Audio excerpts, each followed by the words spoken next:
Good afternoon, ladies and gentlemen, and welcome to today's webinar. My name is Mahirah from the National Cancer Society of Malaysia. I am delighted to be the moderator for today's session. As you may know, World No Tobacco Day is coming up on 31st May 2023. So, to celebrate, we, from the National Cancer Society of Malaysia, NCSM, organized a series of webinars titled Harms of Harm Reduction in Tobacco Control, running from April to May 2023. This series of webinars aims to raise awareness about the false narrative of harm reduction strategies in tobacco control and their impact on public health. Over the course of these sessions, we'll be exploring various aspects of harm reduction in tobacco control, understanding the issues with vaping and health, communication strategies in dispelling those common myths and misinformation for our tobacco control advocates.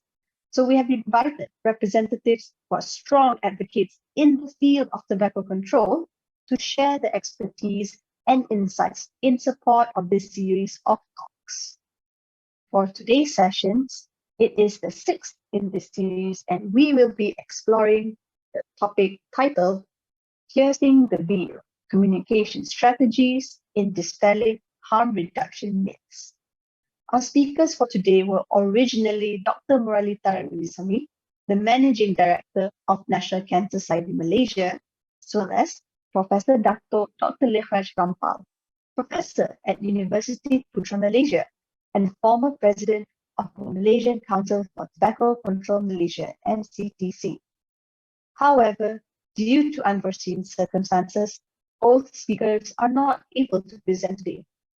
The talk will go on, so please join me and give a warm welcome to Ms. Chan, who will be presenting on behalf of both Dr. Murali and Prof. Rampal. May I remind our audience that if you have any questions, so please feel free to ask them at our Docuty platform, and we will adhere to answer as many questions as possible within the allocated time. So without further ado, please allow me to pass it to Ms. Chan. Ms. Chan, the floor is yours.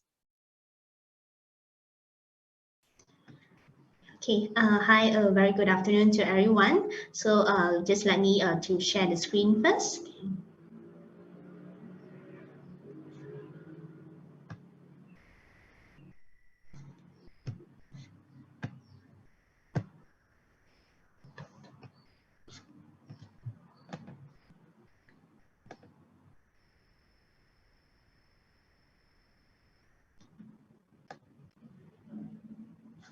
Okay, so Mahirah, would you able to see my screen?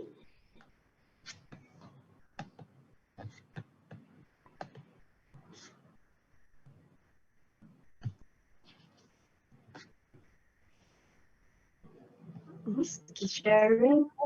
Yeah, would you able to see my screen? Tanya, you're pressing the screenshot, not yet content.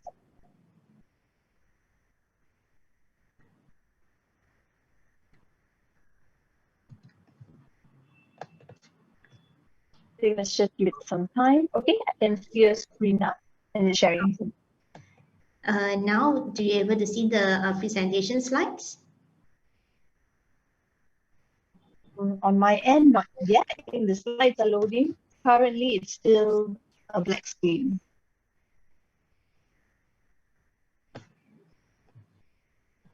What about right now?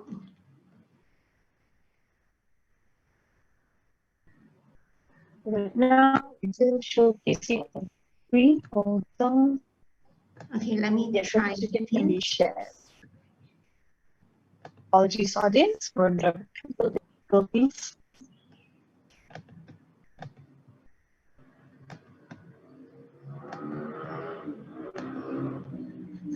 What about right now?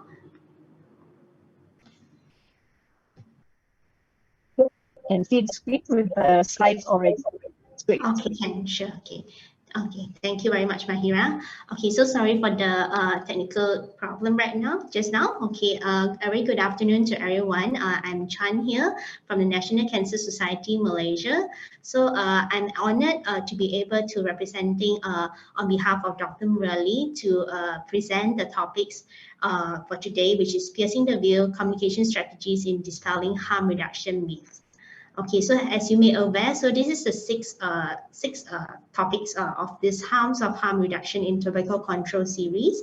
Yeah, so previously already we have gone through a few topics, and then the last sessions was talking about what are the myths regarding like the use of e-cigarettes in terms of harm reduction as a harm reduction strategies. So for today, then we were talking about more of the communication strategies. Okay, so when talking about the communication strategies in dispelling harm reduction myths related to e-cigarettes and tobacco control, so what is important right now is we need to know why do we need to communicate. Why? This is because we cannot afford not to, because up to $1 million are being spent on marketing and promotion of e-cigarettes, including to young people. And this strategy used the key message of harm reduction, but are focused on securing loyalty and dependence via harm initiation and also harm substitution. So in the next few slides, I'm going to share with you some of the evidence. So in regards to the marketing and the advertising aspect, so in recent years, millions of dollars are spent on e-cigarette advertising and promotion annually. So according to the US Federal Trade Commission e-cigarette report 2019 to 2020, so the expenditure was already 643 million in 2018, and then 1 billion in 2019 and 719 million in 2020. And based on the report, the top 5 advertising expenditure in 2019 to 2020 were television, point of sales, other internet and digital, newspaper, and also radio. So moving forward, in a report on the marketing of e-cigarettes in the UK, the marketing strategies used by the independent companies target 3 groups of people, which are the current smokers, those who are not currently smoking or never smoked, and also the stakeholders. And actually, the objective of the marketing strategies are similar. They are trying to secure them as customers, while presenting e-cigarette as a lifeline or harm reduction methods to stakeholders in health. So here you can refer to the table here. When they are targeting the users, so the promotion message that they always use are, they're trying to say that e-cigarettes are safer, risk-free, and cheaper than tobacco.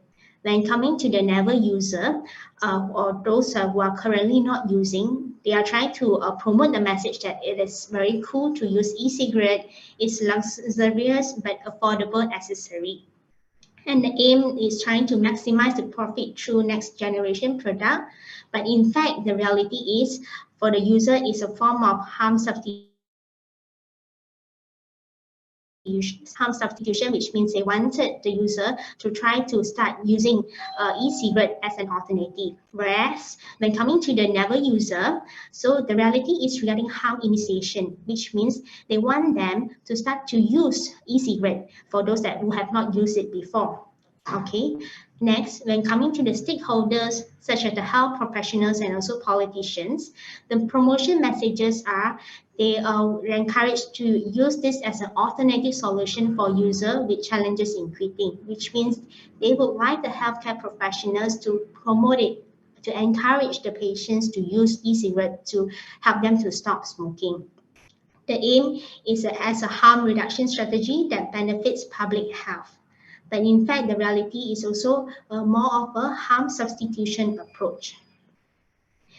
Next, the message is also consistent throughout in terms of when we look into a systematic review by Liu et al., which assess the journal articles that analyze marketing communication messages of e-cigarettes. So in 41 articles published from year 2013 to 2019, the top 3 messages are smoking cessation, health benefits, and also sociability will feature in the marketing strategies, including on the internet. and it ranges from for the top one is about 75.6%, health benefit is 75.6% as well, and when coming to the sociability, it's 73.2%. So here, this table lists down what are the sub-messages that they use to promote e-cigarette, and mainly it's all around cessation and health benefits. And along with some examples can be shown in this table here. Okay, when coming to smoking cessation, examples or keywords that they use are it is alternative to smoking or quitting, switching, direct statements and testimonial of the effectiveness of e-cigarette in helping people quit smoking. Whereas when coming to the health benefit category, the keywords that they use are it is healthy to use e-cigarette.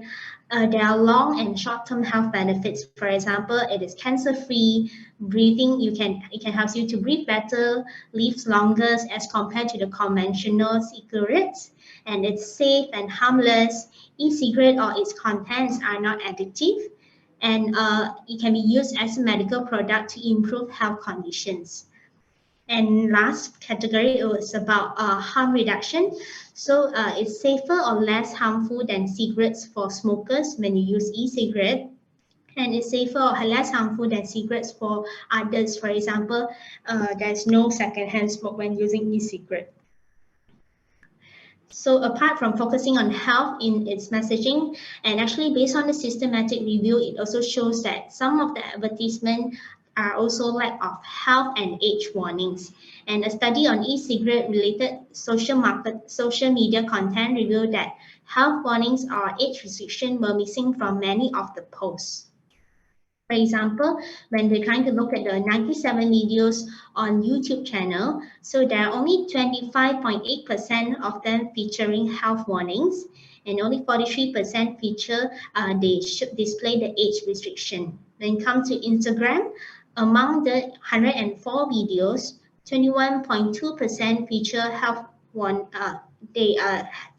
no features of health warnings, and when coming to the 20%, then they will features about the age restriction. Hence, it is very important that for us to know at the moment what are the marketing strategies that they are using right now related to the promotion of e-cigarettes. And us as the healthcare professional, is very important for us to counter the marketing strategies and by using effective communication strategies. So now we'll move on to talk about communications. So now we just back to the theory, what do we mean by communication? In terms of communication, the word communicate is derived from the Latin word communicare. It means to share or to make common. So communication is defined as the process of sending and receiving messages through channels which establish common meanings between a source and a receiver. So these are the key elements in communication process. So as shown in the figure here, so it starts off with a sender, and then sender will send the message across to the receiver, and the message will be sending across through a medium. However, when the message is trying to pass to the receiver, there might be noise in between that affect the effectiveness of the message, whether it's being received by the receiver or not. And lastly, there is a feedback mechanism from the receiver to the sender. Okay, so in fact, actually, we say that these key elements in the communication process determine the quality and effectiveness of the communication. So what do we mean by that? For example, when a sender failed to, we say that a sender failed to form the message in a clear message for the receiver to receive it, then they may not able to receive the accurate message. And at the same time, if let's say a sender choose the wrong medium, the wrong channel to send the message across to the receiver may not able to receive it as well. For example, some of the example of mediums are, let's say when coming into health communications, we will use, perhaps you might wanted to use videos, or whether you wanted to use poster to send across a message to your target audience. However, if let's say the target audience are not someone else that look at videos, or are not someone else that likes to look at poster, then they may not able to get the message across. So when coming back to health communications, according to CDC and NCI, health communications refer to the study and use of communication strategies to inform and influence individual and community decisions that enhance health. So it applies strategies to empower individuals, communities, and populations in making positive changes in attitudes and behaviors for health. So by doing so, health communication has become an important tool in promoting public health and disease prevention. So when we're talking about health communication in dispelling harm reduction myths in e-cigarette use and tobacco control, actually when health communication can help to correct misinformation and also influence how individual thinks about e-cigarette use. Okay, and next, when we use the right strategies, it can shift social norms by preventing individuals from initiating use of e-cigarettes. That means that whether it can stop them from start using e-cigarettes, substituting it with conventional cigarette, as well as motivating them to quit. And next, health communication can also convey messages on the harms of e-cigarette use in a manner which suit communities of different ages, education levels, language, races, and also gender. And fourth, counter the marketing strategies of the tobacco and e-cigarette industry with messages about the harmful consequences of e-cigarette use. And lastly, it can also build support for tobacco control policy and program effort by educating the public and also decision makers about the importance of regulating e-cigarette products. So now for today, we are mainly talking about the communication strategies. Here comes to the 7 key steps of communications plannings for us to form the strategies to communicate. So in terms of the steps, step 1, we will need to describe the problem. Step 2, we have to determine the communications objectives. Step 3, we have to know your target audience. Step 4, design key messages. Step 5, determine channels and materials. Step 6, develop an action plan. And step 7, we need to monitor and evaluate. So we are going to explain it one by one regarding what are the key characteristics of each step and then what are things that can be done. So when coming to planning for your communications plan, first thing we have to first describe the problem, which means we need to conduct a baseline assessment for you to understand what is the problem at the start of your planning. So it is very important for us to identify, so what is the health issue that the program would like to target, and what are how severe is the issue, and then which population is affected, what are the possible factors, as well as to evaluate whether health communication is able to address the issue or not.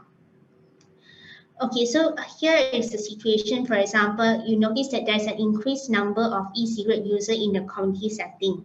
And then so now, in order to describe the problem, then you can start to gather more information by answering this question as follows. So what is the prevalence of e-cigarette use in the community based on available data? Also, is the rising number of e-cigarette users a major concern or not? Next, so who are the common e-cigarette users? For example, are they common smokers? We are referring to the cigarette smokers, or like are they never users, the non-smokers, or teenagers, or others? And third point, so what are the main contributing factors related to the increased number of e-cigarette use? For example, because of the reason why they started to use e-cigarette is because of receiving misinformation on beneficial effects of e-cigarette use as a tool in stop smoking. Or maybe they perceive that it provides a very favorable user experience while using e-cigarette because it is socially more acceptable than conventional cigarette. For example, they felt that as compared to conventional cigarettes, when you use e-cigarettes, actually they are not so smelly, and then they can smoke everywhere because the vaping, while they vape, it doesn't give you the unpleasant smells, and then like people don't look at them as per how they experience while they smoking a conventional cigarette. And also we have to also see whether in terms of whether health communication can be used as one of the strategies to combat this issue or not. For example, health communication can counter the marketing strategies of e-cigarettes industry messages about the false claim on benefit of e-cigarette use. However, it may not be able to stop the industry from marketing e-cigarette products to the user.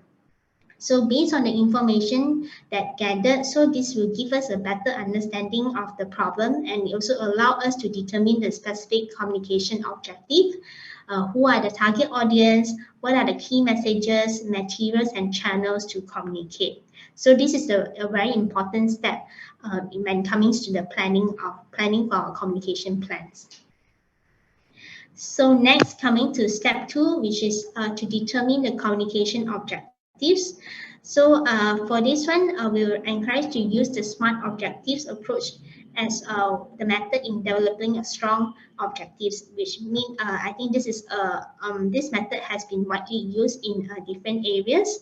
So what do we mean by SMART? So SMART, the S is referring to specific.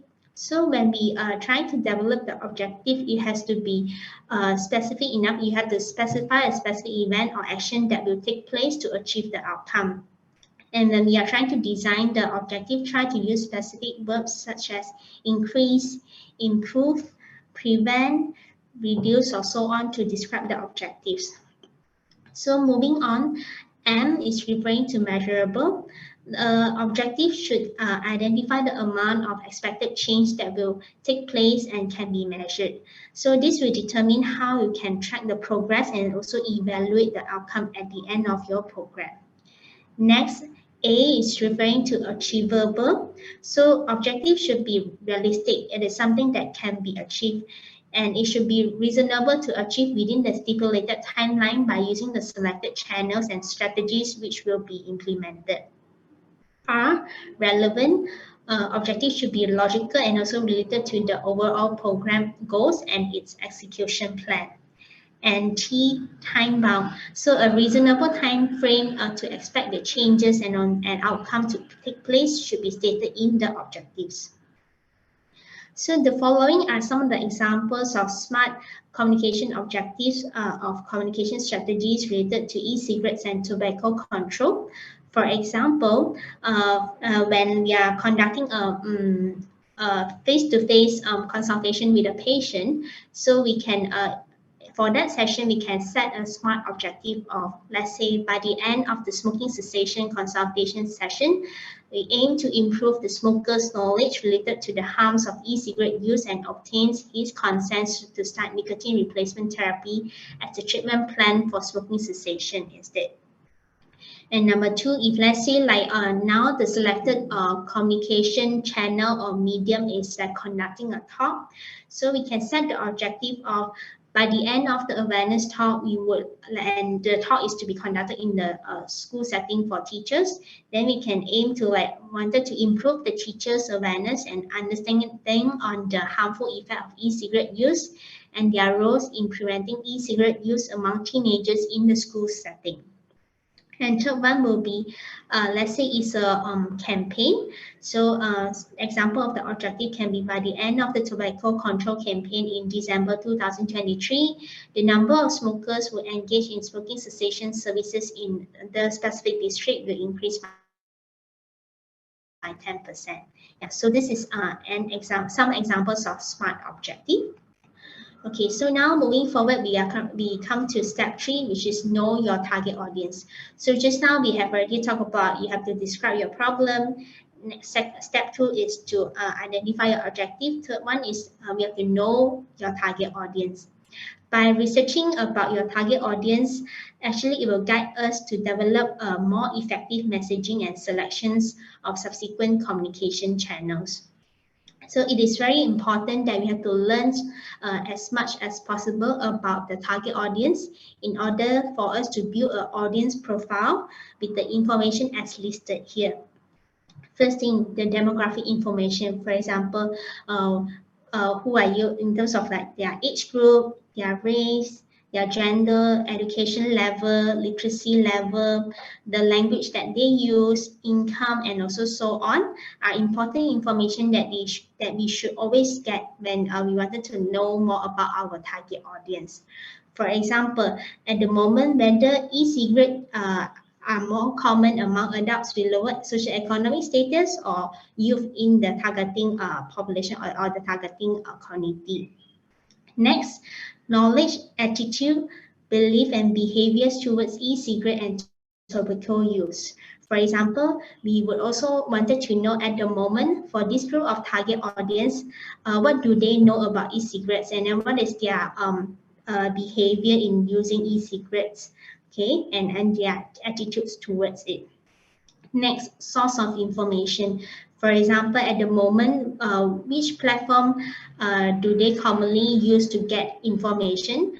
Is it like through internet, or is it through social media, or is it television, newspaper, or even like from their friends and families? Or do they also refer to healthcare professional for them to get the information that they want?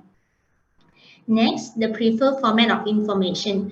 For example, like do they prefer, let's say like a colorful poster with visuals, or do they prefer short videos for them to learn more about tobacco or like e-cigarettes, or like do they prefer less wordy pamphlet? And last thing is also the type of information that they commonly receive right now from the marketing messages from the tobacco and e-cigarette industry, which have just now we have also covered during the start of the presentation today.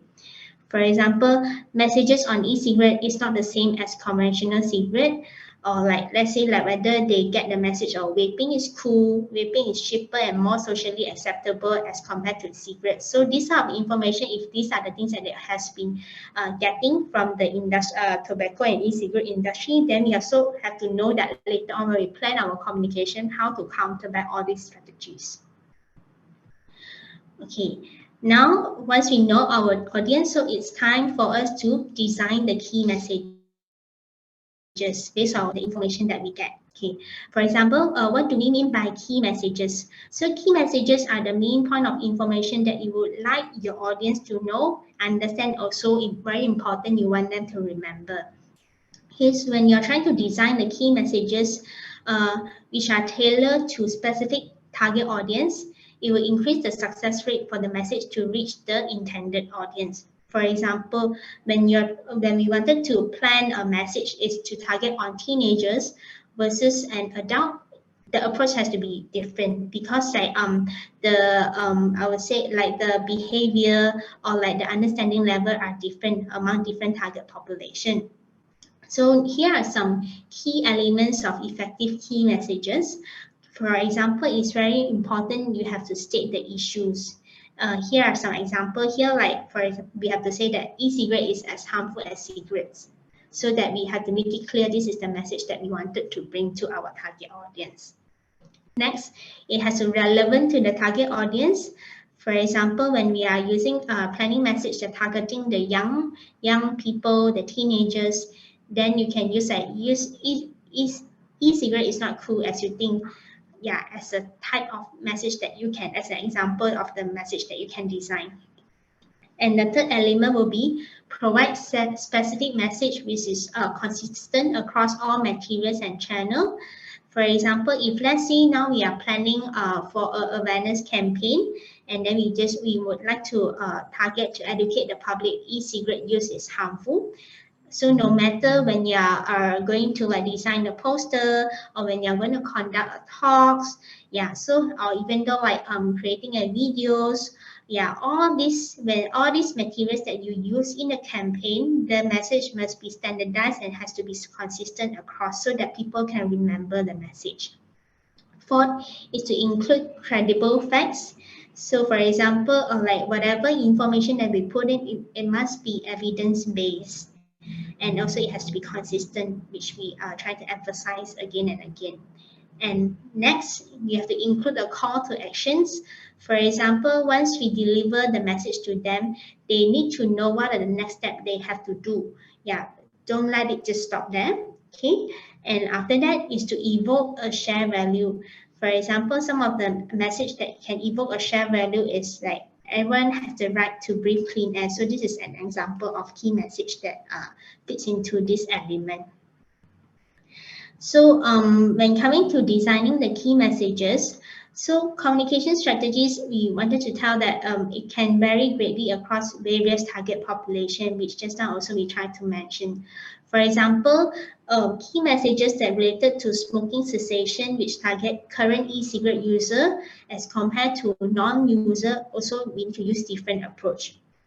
And even among the non-user, we also have to look at the audience profile. Okay, for example, the strategies that you use to convey health message to adults and children should also be tailored accordingly by considering their needs, behavior, lifestyle, and also the motivation level. And also, the key message should be tailored based on what you, as the sender, would like the target audience to do. Okay, for example, while designing a key message, someone else should be clear on the objective of the communication, whether you want the audience to be aware about the issue or you're looking to encourage the target audience to take action. Okay, but however, we should always bear in mind that a key message that aims to create awareness may not necessarily can push an individual start to think about taking an action, because in this is what is very common. A lot of the health educators also always think that like, as long as I created a message that can create awareness, this can push someone else to start to take action, but this is not the truth. For example, if now we have a general awareness message of vaping is harmful, it may not be enough. Okay. Yeah. However, a more specific message such as both smoking and vaping is addictive, seeks professional help to quit, then this can directly contribute to achieving the intended changes would be a better. So now at least when they look at this message, then they know, okay, now yes, so I know that it's harmful. Okay, I know that now if let's say I wanted to quit, then I have to get a professional help. So that's why we would like to remind that don't always assume that when we create a message about awareness, then people will start taking action. So after step 4, we come to step 5, which is determine the channels and also materials used. Okay, so what do we mean by communication channels? Okay, communication channels are method used to deliver key messages and also materials to target audiences. Okay, for example, now when we're talking about a channel, there are a few channels. There are 4 channels that we are going to introduce. So the first one is interpersonal. So what do we mean by interpersonal? So usually it's referring to the one-to-one conversations. Like for example, conversation between healthcare professionals and patients, counselors, educators, parents, family members, and friends. Okay, so usually when you use the interpersonal channel, it allows help message to be placed in a familiar context and then more likely to be trusted and influential as compared to mass media source. And this is because now you're having like the one-to-one personal touch with the individual that you are trying to communicate. And the most effective communication channels in influencing individual attitudes, skills, and behavior, because when you use the interpersonal channel, it allows two-way discussion. And so there's a feedback mechanism there. However, for this channel, you will require longer time to develop the relationship with. Okay. Next, coming to the second channel is community and organizational. So for this part, we say that this channel, it can reinforce on the media messages and also add credibility. And it can reach larger audience in one place and compared to interpersonal channel. And also lastly, it can offer support for action similar as interpersonal channel by allowing discussion, clarification, motivation, and reinforcing action. Some of the example is it could be like conducting a group counseling sessions, or maybe conducting an awareness talk in a small group, either in the school, community group, religious group, or even though in an organization, like you're having a conversation or communication with the employers. So third one is mass media channels, which is widely used. Okay, so for this one, so example of mass media includes radio, televisions, magazine, billboards, and also like newspapers. So for this one, it can reach large number of audience rapidly. And when you use mass media, it allows to use a variety of formats and media channels. However, it's always very important to choose the format that most likely to reach the target audience effectively. In that case, then you still have to know who are your target audience, who are your target audience, and then what are the preferred channels that they always use. And mass media is effective in creating awareness and promoting audience to seek information and services, and also increasing knowledge, changing attitudes, and some behavior change. However, behavioral change is related to a long-term multi-intervention campaign rather than one-off communication-only campaign.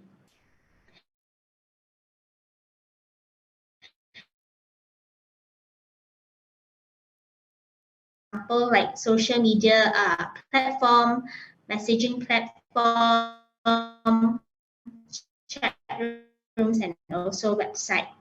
Okay, so it allows delivery of highly targeted messages to target audience and allow feedback from the audience. And information can be updated instantly and disseminated. For example, now you can just easily can just put up a post on like Facebook or Instagram, like you can just share messages through like WhatsApp platform or that. And it allows you to send individual messages, communication materials, program messages, or survey. And it can achieve effectiveness in creating awareness and promoting audience to seek information and services, increasing knowledge similar as mass media. So these are the 4 types of channels that we would like to share today. Okay, and then now based on the 4 types of channels, so you have to look into like in terms of your communication objectives, say which channel is more suitable for you to achieve the objective. So once you have selected the channel, then it's time for you to think about what are the materials that you're going to use. Okay, for example, now you see that in the table here. Okay, if let's say for interpersonal channel, then perhaps you'll be considering to use like fact sheet or handouts, pamphlets, brochure, or booklets. For example, like when you're having a conversation or smoking cessation consultation with your patient, then you're giving them a fact sheet or pamphlet to explain the information that you wanted to share with the patient. This can, after that, is also a form of communication materials as well. Next, coming to community or organizational, like newsletters, videos, poster or infographics, presentation slides, banners, markings, even though letters and emails are some of the example of the communication materials. Next, coming to mass media, like video, radio or TV advertisement, podcasts, articles, newspaper inserts, or ads or poster. And come for interactive digital media, so you can use website, text messages, short status messages, digital poster, or infographics, and as well as short videos. But now, actually, because of the advancements of technology, even though like on the interactive digital media, those that they are currently using via mass media also can be applied in the interactive digital media. So once you have selected like types of materials that you wanted to use, so there are some important criteria that you should take note while developing the materials, and here are the checklists for you to have a look for developing appropriate communication materials. So as what we have like emphasized just now, it's always very important for you to know what is your key message, and then also to ensure that the key message is accurate. Next thing, the message should be consistent and clear, and avoid jargon and technical terms, which is commonly, I would say that a lot of healthcare professionals, they did not notice that. Yeah. And next thing, it has to be relevant to the target audience, and try to use language and images that are appropriate and sensitive. And materials are translated into the target audience daily use language, And this is very relevant to the local setting, which is in Malaysia, because we have different ethnicity and the common language that they use are different. So in order for them to understand the content better, it's always best to translate the materials and then give them the materials that they prefer in terms of the language. And if possible, for the translated materials, we have to try to conduct a reverse translation to ensure that the message and key concepts are conveyed in that translated materials. And another very important point that we would like to stress is all developed materials should be pre-tested with people who share the same characteristic of the intended audience before you start to really using it for your patients or for your target audience.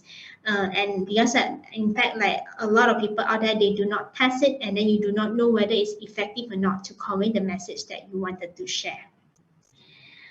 Step 6, develop an action plan. So developing an action plan is an essential step in preparing for the implementation of the communication program.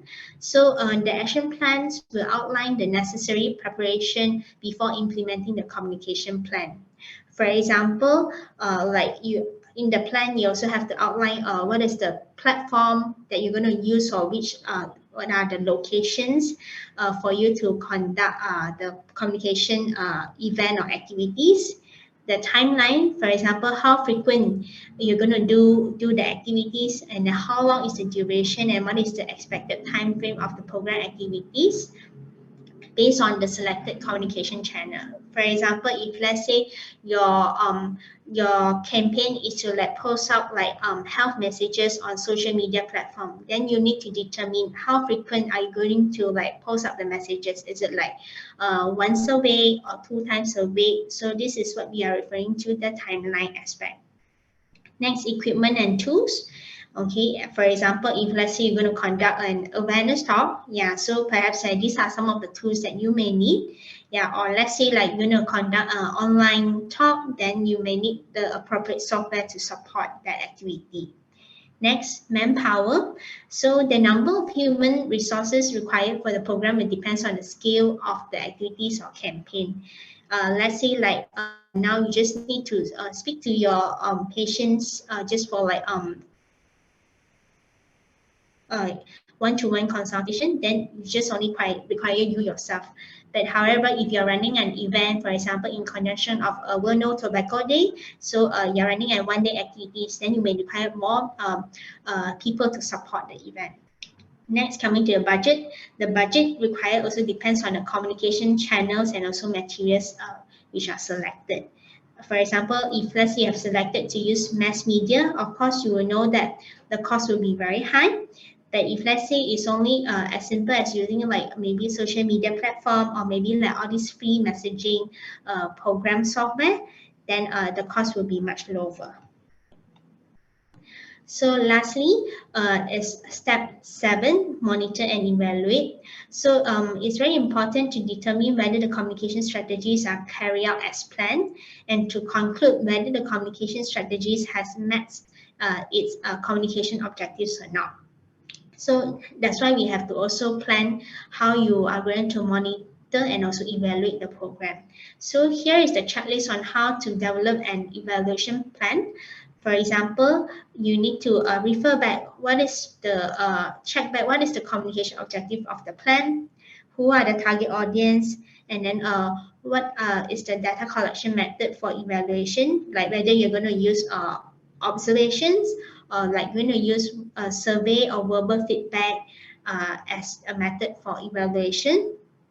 After that, you have to determine how is the evaluation plan going to be executed, when are you going to do that, and then who is the PIC, and then the task, and so also the resource requirement. And after that, what is the evaluation question to be answered? Did the communication strategies carry out as planned, or did the objective achieved at the end of the program? And lastly, how is the evaluation data going to be used? For example, once you have done the evaluation, you have the result. So are you going to use it as a shared lesson learned with others, and then to recommend on communication plan improvement?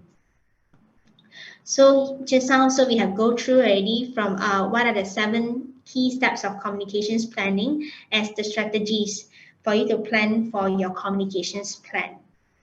Okay, so now we are coming to the last part for the slides, just to share with you some of the examples of communication strategies, like the successful campaigns and also case study. So here, what I'm trying to show on the screen right now is the campaigns that they have run in overseas. This is the tips from former smokers campaign run by CDC in 2012. So for this campaign, although it's not specific to e-cigarettes, but actually just to for us to understand like how it was being done and what was the selected channels and also the outcome.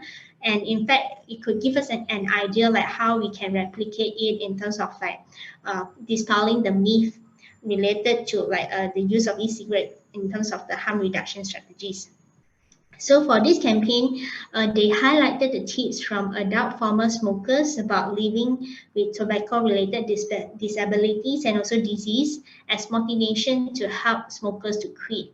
And the channels are they use like digital ads, social media, website, and also traditional channels.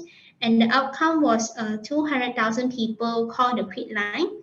500,000 people browse smokefree.government website, and 1.6 million smokers attempted to quit smoking. So this is one of the successful campaign. Next, another campaign called the Real Cost Cigarette Prevention Campaign by FDA. It was launched in 2014. And then this program, they are mainly targeting the youngster, the youth. So it is a FDA award-winning public education campaign. The campaign aimed to raise awareness among youth aged 12 to 17 on the cost that comes with every cigarette, which feature the harmful effect of chemicals in cigarette smoke, loss of control due to nicotine addiction, and also health consequences related to youth. So the channels that they have selected are ads, advertisement on TV, radio, website, social media, cinema, print publication, and also billboard. And the outcome was exposure to the advertisement from 2014 to 2016 was associated with a 30% reduction in smoking initiation and prevention about 350,000 youth aged 11 to 18 from smoking. So it was kind of a very successful campaign. And from there, they have moved on. In year 2018, they started to launch the Real Cost e-cigarette prevention campaign. And this one is targeting on the youth as well, but it's mainly now the focus is more on e-cigarette prevention. So it is also the same program launched by FDA, and the campaign focused on educating youth about the health consequences of e-cigarette use and risk of addiction from e-cigarette use. So now you can see that here there's one of the example of how creative they are in creating the poster for the campaign. Yeah, to talk about how vaping can deliver nicotine to the brain of the youth. And so the channels that they use are social media, TV advertisement, online media advertisement, media partnership with youth-focused campaign, website and poster for high school nationwide. And the outcome so far, in one of the research study reported the video's advertisement gave teenagers a more negative view of e-cigarette users and lower their intention to use e-cigarette.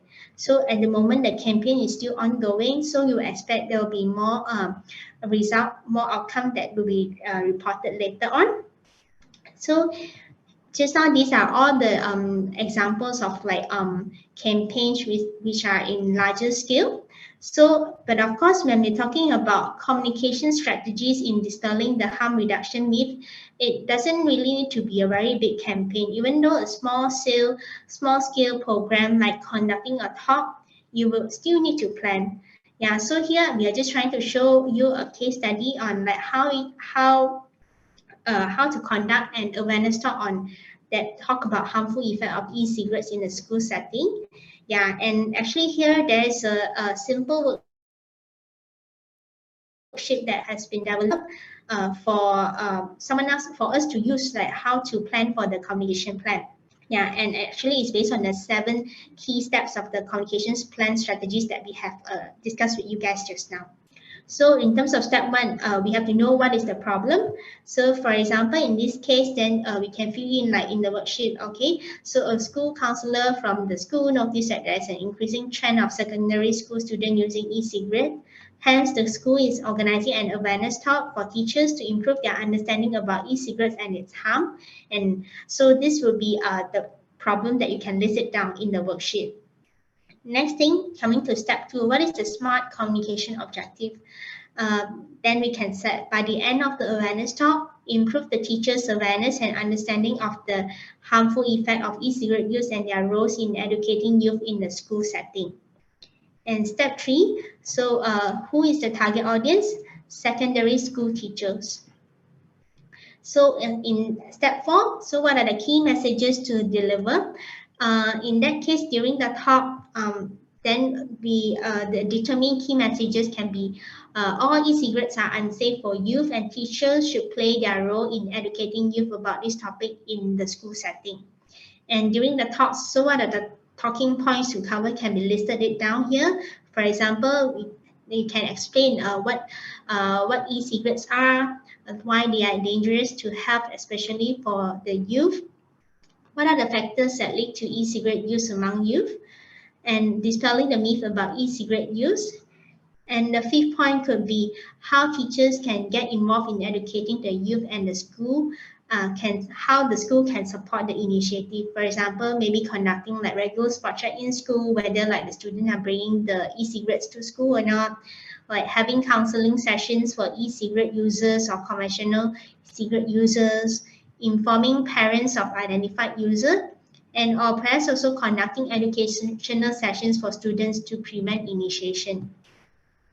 So step 5, so what is the channel and type of material going to be used in communicating the message? So in this case, the communication channel is conducting awareness talk in the school setting, and then the materials used are presentation slides and also like educational brochures that teachers can take after at the end of the session. Step 6, what is the action plan? For example, the location, it will be at the school hall, and then how long is the session? 1 hour per session. Resources required, for example, the equipments or tools needed can be listed it down there, and also like let's say the budget required also can be considered and then also list it down in the worksheet. And step 7, so what is the evaluation plan to measure the success of the plan carried out? So the expected outcome will be increase of knowledge on the harmful effect of e-cigarette use among youth and how the teachers can take part in educating the youth. And the timing to evaluate is at the end of the session. And then how to evaluate, we can provide like the questionnaire before and after the talks to see changes in the knowledge score. And also how the result will be used. You can evaluate the effectiveness of the talk and to share with the school counselor about the outcome of the session. So, so just now we have just trying to walk you through like how the communication plan or communication strategies can be used, even though for a small scale talk, even though you can use it to plan for your education session for your small group education for patients or also one-to-one patient education session. So in conclusion, so developing and implementing a well-planned communication strategies is necessary, regardless of its scale, to ensure that the right message is conveyed to the right audience through appropriate channels. So based on the successful communication campaigns, it does demonstrate that the importance of understanding the target audience and designing you have to tailoring the messages to their needs and also interests.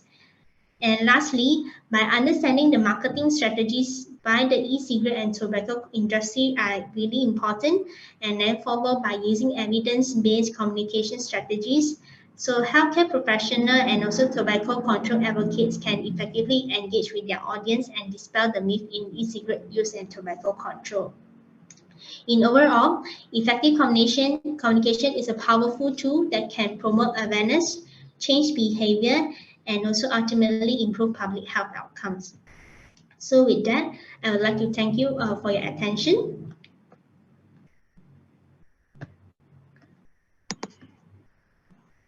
Thank you very much, Ms. Chan, for your insights and very interesting slides.